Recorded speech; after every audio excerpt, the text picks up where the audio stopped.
Welcome to the Mindfuckery podcast, which is featured in FeedSpot's top 10 of emotional abuse podcasts. I'm your host, Elizabeth, and in here we explore areas others fear to tread.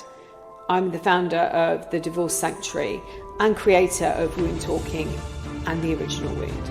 I'm also author of Finding Lily, the A to Z of emotional abuse and divorce matters. I've been a woundologist for over 20 years, working with past life wounds, clearing ancestral trauma, and working with this life wounding. And it's through my own personal journey I know how much this hurts and how confusing life becomes. So many questions, no real answers. And I'm on a mission to help and educate as many people as I can on the effects of trauma on our lives and our children's lives, and helping them heal the wounds of our mothers and our fathers. It stops here, it stops now, and it stops with us. So welcome along for the journey of a lifetime. And you are very welcome. I have got a nice piping hot cup of tea, which I'm hoping will last, because I'm absolutely freezing at the moment. I have just recorded my first YouTube video in a very long time, and on camera, which normally I don't do because they take me forever to edit. But I have just done that video on loss of identity, and I spoke on the podcast about that a few weeks ago. And as I was talking about how we shut down, how through the coercive control and lack of self-esteem we lose who we are, I remembered about the castle from John Welwood. I initially heard it quite a few years ago through Debbie Ford. I was listening to her book, The Dark Side of the Light Chasers, and that she used John Welwood's analogy at the castle. And so I started talking about that on the YouTube video, and I thought, do you know what, I'm going to share that because it's so important to understand, because that allows us to process exactly what's happening inside us and why it could be that we don't know who we are. You wake up and you oscillate between two very strong emotions. One, numbness, which, I mean, it sounds weird saying it's a strong emotion, but you feel nothing. You can't feel. You can try and force yourself to feel something and there's nothing there. And then, as if somebody flicked the light switch and you're in pain. And that's really, really deep pain. Perhaps you don't know where it comes from. It might be a memory, or it's the trauma, definitely, that you're reliving. And, you might be writhing around on the floor. I remember a few times, being on the floor, crying. And then another time I've just disappeared. I don't know who I am, where I am. I felt nothing. You've closed doors, and this is what John Welwood talks about. He describes us as castles. So when we're born, we are full of rooms and corridors and basements and attics. And he says that each room represents a part of us that contains a unique gift. And he says that as a child, we're eager to explore our rooms, and we do that without shame and judgment.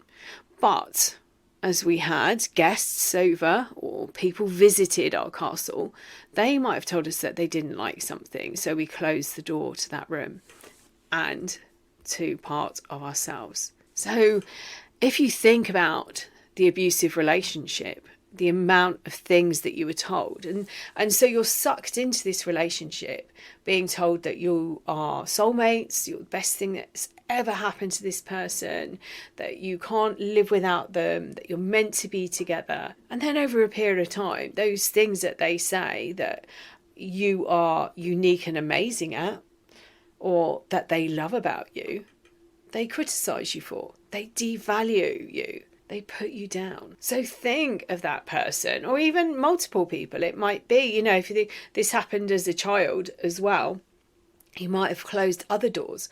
And this was why you felt seen and heard in this relationship, because they made you feel secure enough to open maybe a couple of those doors that perhaps a parent, a caregiver, a teacher, another family member told you to shut the door on. Part of your personality, part of who you are. So if you think of all of the people that have walked in and out of your life, with each relationship, different people gave you their views on what you should be like or who you should be. If you look back to some family units, you might see a line of doctors. Well, if you've got a really creative person and the expectation is that they go into this field, they lose their identity because that isn't them. Perhaps an accountant actually is a better way. I do remember meeting a bank manager's wife. They used to volunteer at a steam railway. I was talking to her and she said how she supported her husband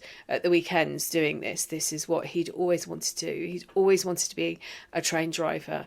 And his parents, I think it was particularly his mother, didn't want him to do that. She wanted him to have a decent profession. So he went and became a bank manager. So somebody who's creative or who feels that that is their calling, their destiny, to be a train driver or to be an artist or a baker or a seamstress, and they're forced into a different environment. That's like putting on a wetsuit that's maybe way too small. I mean, wetsuits are designed to be tight, but if you've got one that's 2 or 3 sizes too small, it's very difficult to do up. Might need help getting into it, but it's painful and restrictive and you can't breathe. So these relationships, whether they were family members, whether they were romantic relationships, they might have even been in the workplace or at school. These people are telling you how you should be. They're fitting you into a box.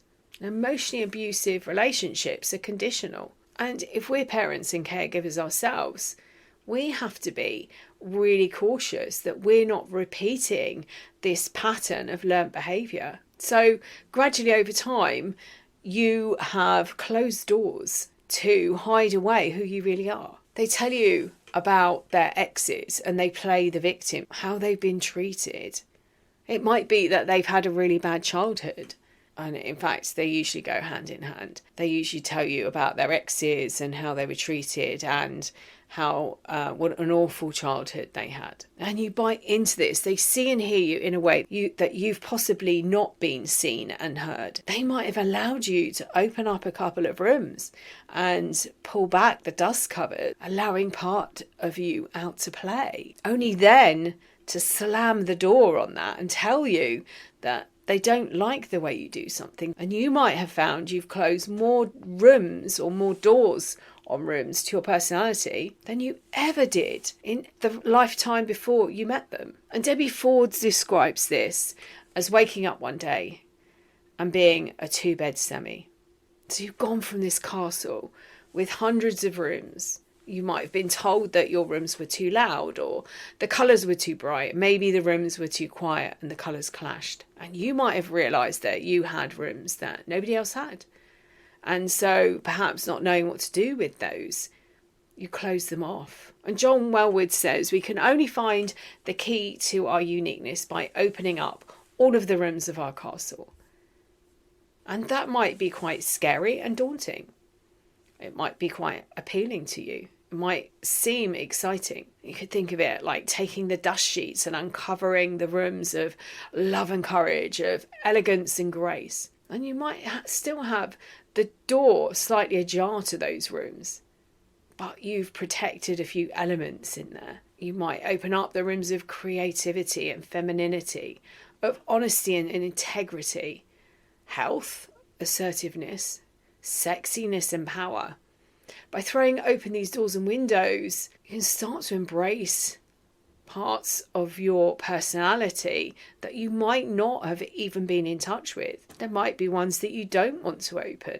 Hatred and greed, laziness and arrogance. And by being broken open in such a harsh way, when you break something, it does allow the light inside. And we can use that light to shine and explore. And lots of people amaze me, but people who recover from these abusive relationships are just the inner strength they have to get up every day. It's astounding. After everything that they've been through, they have the courage and the strength to face another day. They might not want to, but they do. We are multifaceted. So we are diamonds and we have that strength. There's so many different elements to our personality. And all you have to do is step outside of yourself and look at some of your relationships. If you've got friends from childhood and as an adult you meet up together, and you might be friends that were 12 or even younger, or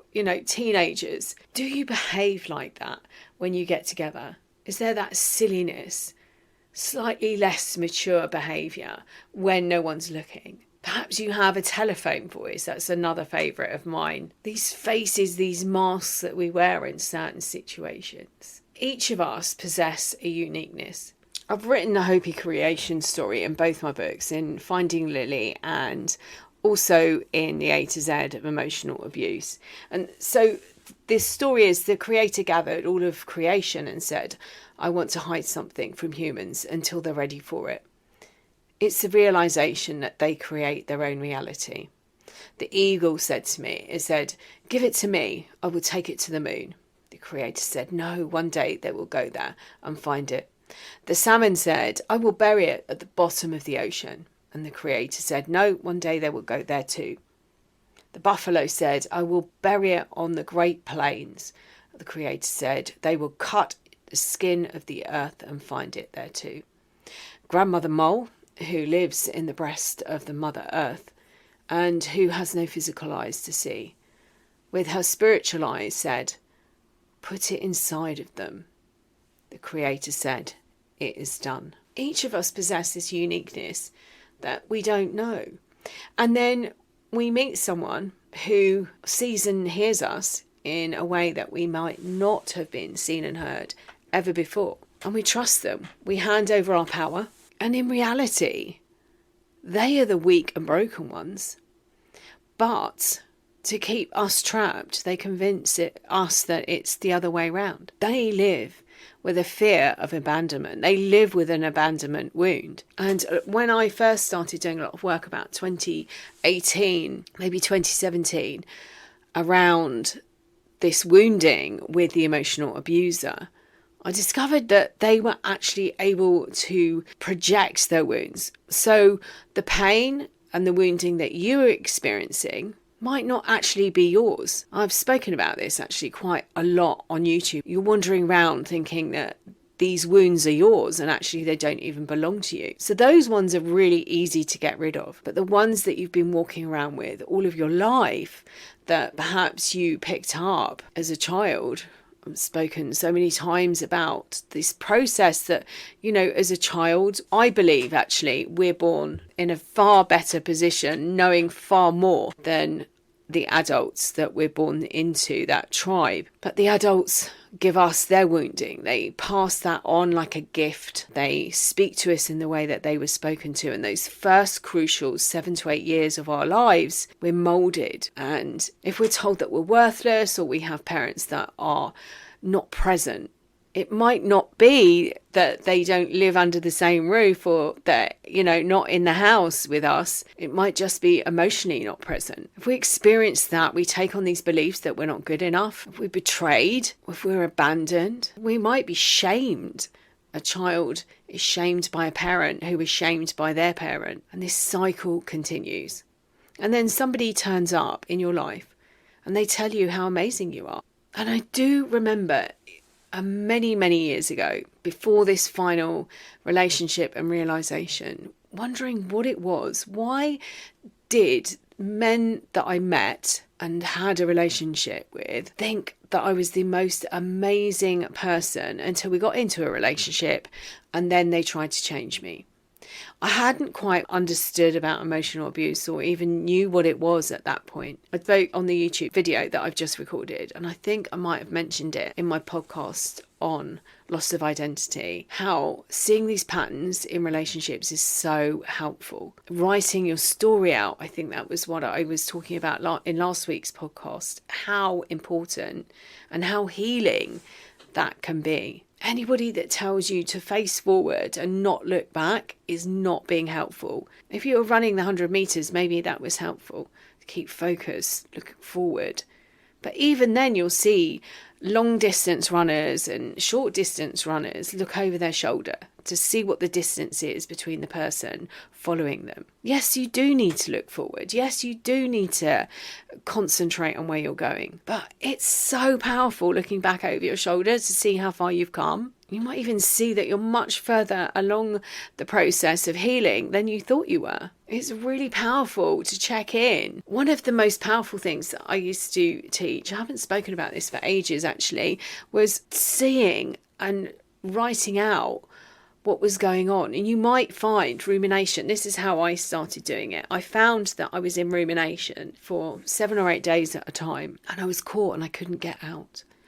And then I realised that if I was grounded and I was doing the breathing exercises, when I was doing that, I didn't spend as much time in rumination. When I went into rumination, sitting down and writing out memories, and then I was able to prove that this wasn't a healthy relationship that I was attached to and that I was in pain, wanting to get back in. It really wasn't healthy. I was able to remind myself that when I was thinking, oh my God, this is all my fault. If only I'd done this or not done this or said this or not said this, I wouldn't be here. I was able to remind myself how unhealthy it had been. And that, over a period of time, was looking at the patterns.